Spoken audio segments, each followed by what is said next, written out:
45. Hey, check it out. This is Eminem, and the Streetz is watching.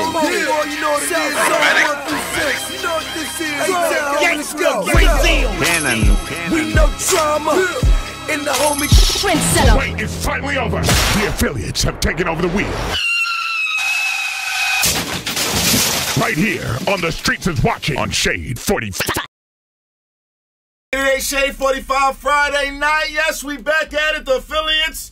Mr. Thanksgiving DJ Drama, Trendsetter Sense is here. Don Cannon is here. This is the Super Bowl edition. For those who don't know, you know, each and every Friday night, we are live in Atlanta. We are not like the rest of our Sirius satellite family who broadcast from New York City. We broadcast from Mean Street Studios in Atlanta. And if you've been under a rock, again, the Super Bowl is in Atlanta this weekend. It's going down Sunday. Shout to the LA Rams and the New England Patriots and everybody around the world that is in the A-Town for this special event and occasion.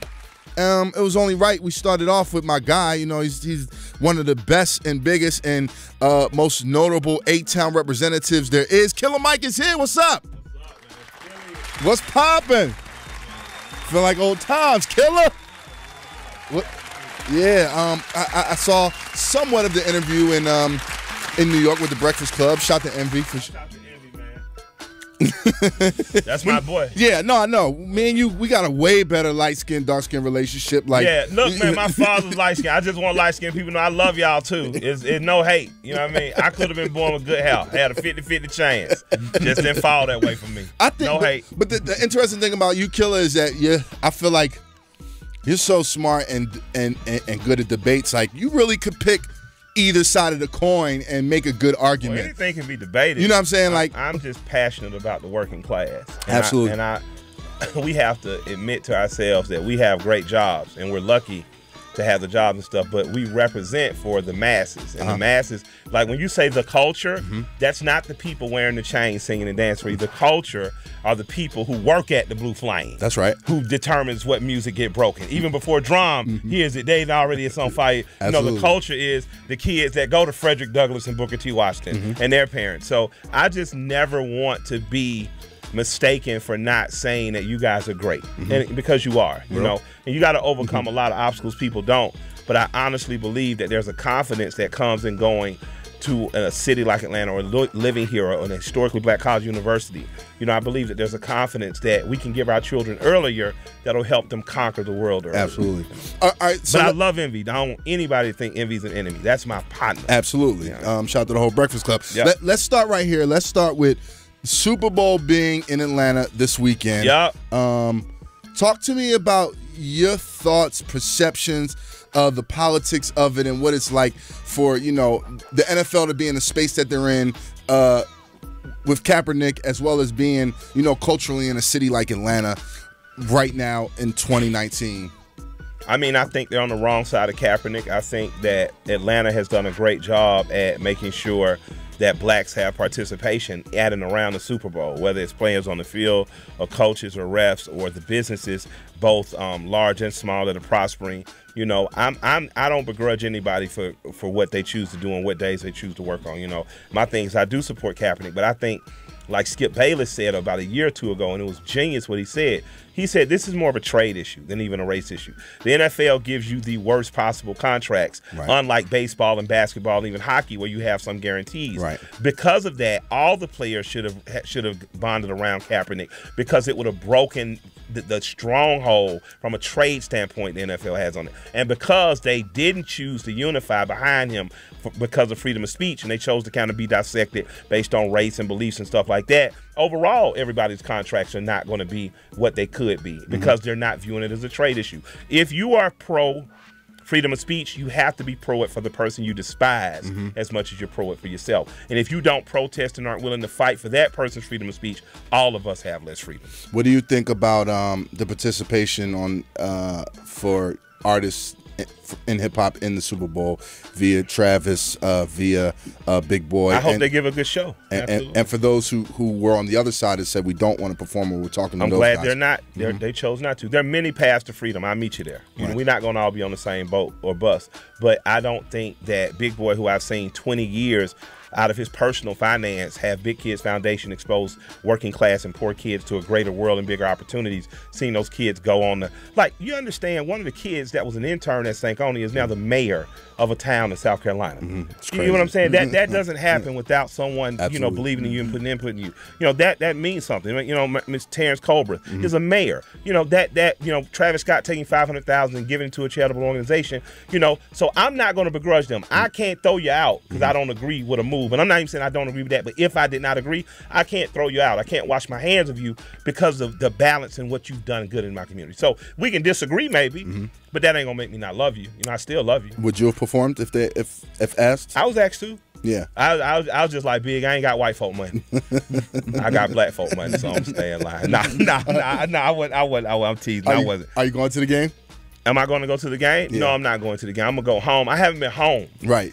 You've been on the road because you've been promoting this new Netflix show, Trigger Warning. Congratulations. Thank you so much. Amazing. And before that tour, we toured 2.5 straight years. I'm going to get to that. Hold on. It's one successful thing at a time here. You got a lot of shit going on. Let's talk Trigger Warning. How did it come about? It's an idea I've had, man, for 30 years. You know what I'm saying? Like, put it like this: DJ Drum, Sense, and Cannon took the fall for all mixtape DJs. They got arrested for selling the music that labels gave them to sell to make their artists hot. Right? Speak on now, out of nowhere, we have streaming, right, and everybody gets the music free. You guys paid the price for that, right? And to me, you should be celebrated in the culture. We don't celebrate our outlaws, that's right? So we celebrate Godfather's Pizza, but we don't celebrate Crip-a-Cola. Well, we're celebrating it now. What I'm saying is that we should do things that are out of the box and out of the ordinary, and not just the two options we're usually given, because the answer lies somewhere in this room that we've never thought of or heard about. Like, you know, so I did a TV show for 10 years. I thought, like, what would it be to be able to have Crips sell a product? You know, for 10 years I thought to myself, what if we just taught kids from 5th grade up like a real practical, this is what you need to do, versus, you know, you can aspire. You know how you ask everybody in college, what are you going to be? I want to be a criminal pathologist. And you like, what is that? And they never know either. Right. They just tell you that's what they want to do, right? But she sews really good. She already making her own jeans. Someone should have her making her own jeans to sell when she's 15 and not wanting to do it at 25. So for me, I just put these experiments out. They turn out wild and weird and wonderful, but you leave the television show with something to do. So it's Friday, find a black restaurant, treat it like Black Friday, and support that restaurant. Tip your waitress or your waiter 20%, and if you don't like something, talk to the owner and manager and come back again and see if it improved. Right. But do not throw one another out. And that's not just for black people. If you white and you listen to hip-hop music, take your butt to the Wu-Tang restaurant and order some Wu-Tang wings. Right. And keep that money in the economy, because when the black community is strong, the greater community is stronger, because we like to shop. For those who haven't seen the show yet, Crip-a-Cola was an idea and an experiment that you did with the Crips. Yeah, hold on, this is one of them right here. This is AC. What's up, big homie? Here you go. What's up? Did y'all bring it for me, or we just? I'll send it back to you. I had to leave rehearsal, so I didn't bring it. I'm sorry. Yeah, we can have it in the kitchen. We got hoodie, but so tell us about Crip-a-Cola.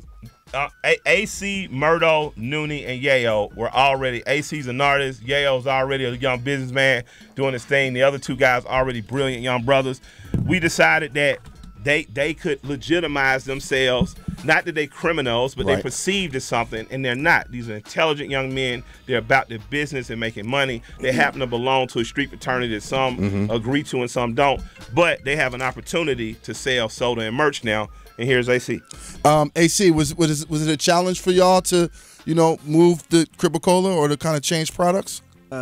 Yeah, because like it's a different type of industry. I mean, it's kind of similar to what we used to. Got you. But it's totally different. What was the hardest struggle? Just probably seeing if we could really just do it. Got you. Thought of it, like just really putting it together. That's the hardest part. But once we got it, it's just everything just fell into place. What do you think you learned the most from the experience in working with Killer? Man, I learned that Killer Mike is like a genius. No, absolutely. But and I thank him for that opportunity. For sure. But I just learned, like, it's just unity. Like, it's more like all black people. Absolutely. We united. Like, absolutely. We need to stick together for real. Absolutely. Absolutely. And like, absolutely. It's my sincere hope that in my lifetime I'll see my brothers Jeff Fort and Larry Hoover free, Wow. and come to some type of negotiations between those two rivaling factions. It's my hope that in my lifetime that these brothers who belong to these street fraternities will sit down at a table just like the Mafia did, just like the Yakuza did, just like other organizations, and decide to legitimize themselves, because if they ever do it, then it instantly creates a network and an economic opportunities we never imagined. Now, you know, when people say who at war and who not, Christians have killed each other. You know, there's a war between the Catholic and Protestant church for over 1,000 years. So, you know, there's always peace on the other side of misunderstanding. So I encourage not only my brothers who got Crip-a-Cola, but the brothers who support Blood Pop. No matter what side of the street we on, when the police pull up, they still see niggas. This show, trigger warning, you must have gotten some form of backlash, or, you know, like, how's the other side commenting to you? It's been mostly positive. There is no other side. That's the thing about trigger warning. You go into it expecting, I'm not your noble black Robin Hood, come to voice all your, you know, your black suffering and problems. What I am is someone curious as to how the black community can begin in an unorthodox way to solve some of our problems. So I go into certain experiments thinking a certain way. I thought I was going to go in and not be pleased with Creflo Dollar, not agree with him on much and things of that nature. And we don't agree on much. But how can I tear down one black mega preacher, right, for somehow, you know, enforcing the statutes of Christianity, and not be willing to say the Catholic Church is essentially the mafia? Right.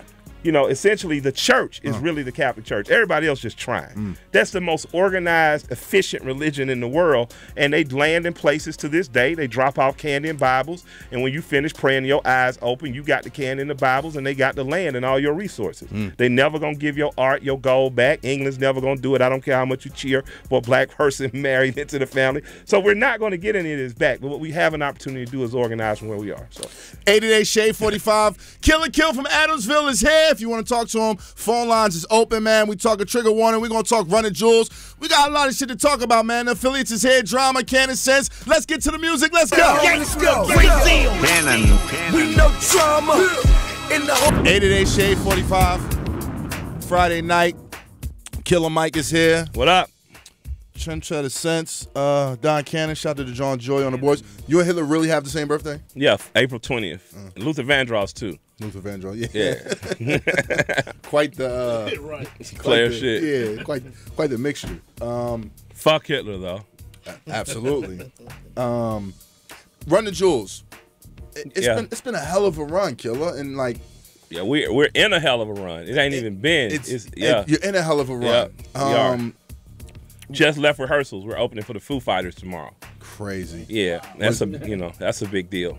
If you're in the dad rock, especially, because I love the fucking Foo Fighters. My kids are fucking. Are you all ever surprised by the success of Run the Jewel? Like when you guys first came to the table? I'm not surprised since the first time we was in Patchwork and he played beats for me. Okay. Like I was like, oh no, I'm born to rap on this shit. I'm humbled and blessed that if you stay consistent, your dream will happen. It doesn't always happen the way you envision it happening and the way you want it to happen. But if you stay consistent, you stay humble, you stay open to learning and open to new opportunities, it happens. So I'm surprised it looks like this. Let me say that. Got you. You know, I knew I was going to be successful. I didn't know it was going to look like this. Okay. I didn't know that I'd be in a group with a white guy from Brooklyn, you know what I'm saying? And we grew up literally at the same time, just these two different places, and our chemistry is just one people seem to like. Like we played 100,000 people last year. Jeremy Corbyn, who is essentially like the Bernie Sanders of the UK, introduced us. You know what I mean? Like we, on average, we're playing ourselves, our own shows, 5,000 to 8,000 people. How much did you make a show as Killer Mike? How much do you make a show as Killer Mike? The most I got for a show, I think I got up to about 12 for 15. 12, and as Run the Jewels, every 10 shows I make about $500,000 or so. I love it.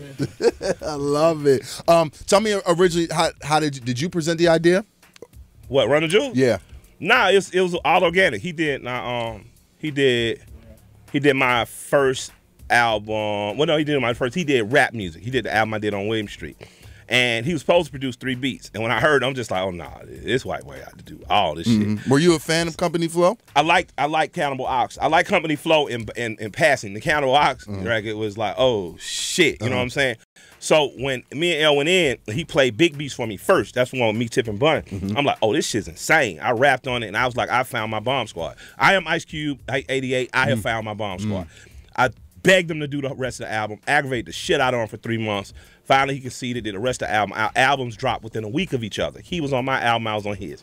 We went out and performed together, and we do records with each other. So you have a Killer Mike audience coming with the Company Flow audience coming, and then these new kids will be in the audience, and basically you're like, what the fuck are they here for? They're so young. I didn't really understand it. And they'd have like the X's on their hand, meaning they couldn't drink or smoke. Right.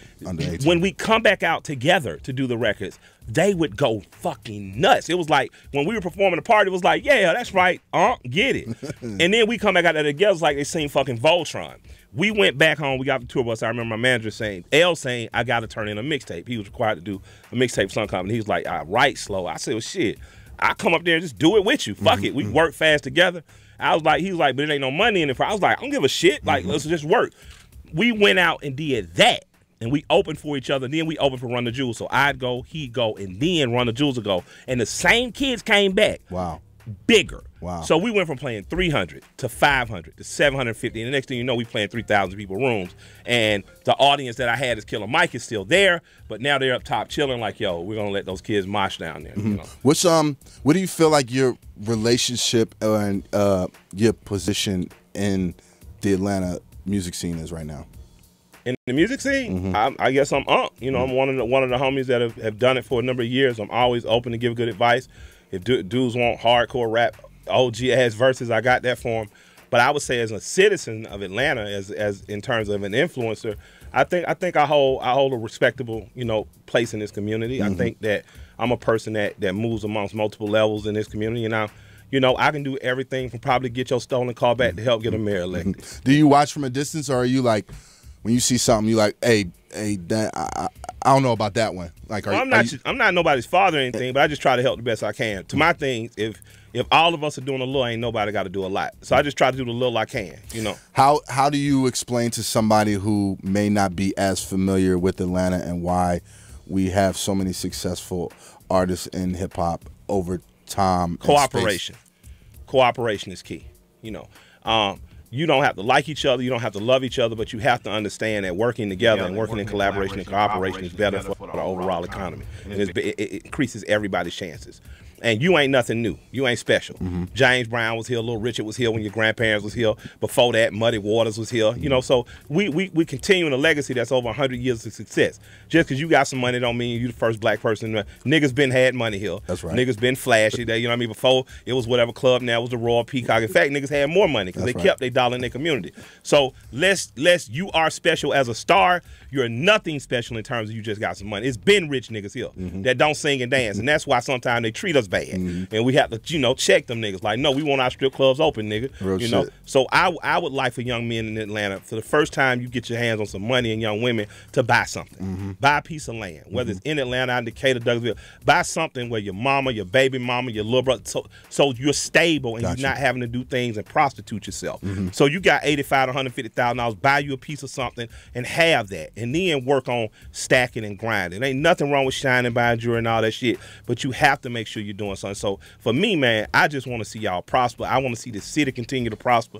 I want to see the athletes and entertainers become the merchant class and the business people in the next wave. I've seen the affiliates grow from 3 hungry DJs that were light-skinned and skinny to goddamn 3 little rich motherfuckers running around here shining. And I love that, and I'm proud of y'all because y'all have stayed on the soil and helped others. And I think if we do that, if we cooperate and collaborate, we stay strong. Absolutely. If we don't, we destroy ourselves. That's love. Killer Mike is here. 888 Shade 45. 2020 presidential elections. Yeah. Are you still in Bernie's corner? That's my OG. I got to rock with your OG. Maybe you got to lead the dance who you came with. Maybe vice president. For who? Bernie? For me? Yeah. No, I don't want no pop. I like smoking dope and ratchet shit. My hood rat friend. But now he called me yesterday too. Shouts out to the senator. What was that conversation? Hello, Mike. He's like, it's Senator Sanders. I was like, I know, OG. You're in as OG in my phone. And he's like, good. I just wanted to thank you for the things you had to say to me about in the View, and just wish you and the family. And I'm just like, thank you, OG. And I'm like, if you run, just let me know, and I'll come out. But it's really early in the morning, sir. I got to go. Goodbye. I'm hot. Has he not announced yet that he's running? No, he hasn't announced. Oh, he hasn't announced. We don't yet. know if he's running. Okay. Well, Cory Booker just announced. Yeah, I heard. What are your thoughts on the candidates thus far? I don't have any. None. None. Okay. No. But if Bernie comes into the race, I'm in. If Bernie doesn't come into the race, are you gonna? I'm going to do the same thing I did when I picked him. I'm going to take the last 3 years of Martin Luther King's life. He had an agenda set, right? A poor people's campaign, workers' campaign, a de-escalation of war, and a de-escalation of corporate takeovers, right? Whoever's campaigns matches Dr. King's down to making sure black farmers having provisions, making sure the marijuana market is also on habit about us. Whoever campaign matches that and also is pro-Second Amendment in some capacity on with. Whoever's doesn't, I wish you luck, my nigga. Okay, let's take myself for an example. If I'm somebody in the culture and I need to have a conversation with a Trump supporter, in your advice, give me the best way to navigate through that conversation. To say, hi, I'm DJ Drama. Because you seem to be very good at that, though. Nothing. You just understand that you and this person might have different views, but you're still Americans. We want the best for America. You know, you don't have to. You don't have to agree with me on everything. Mm-hmm. I would like to try my best to make first my local community. So right. Most of the time, you're gonna live around people who agree with you. So most of the time, you ain't gonna run into a Trump supporter. But a lot of people have hit me, post the show, say, "Hey, I'm a Trump supporter, and I really appreciate the things you had to say." You know, so I don't care who you vote for nationally. I care what you do locally. Like I care if you locally we have an opportunity to make sure that Georgia Perimeter College is not funded and Atlanta Metropolitan is not.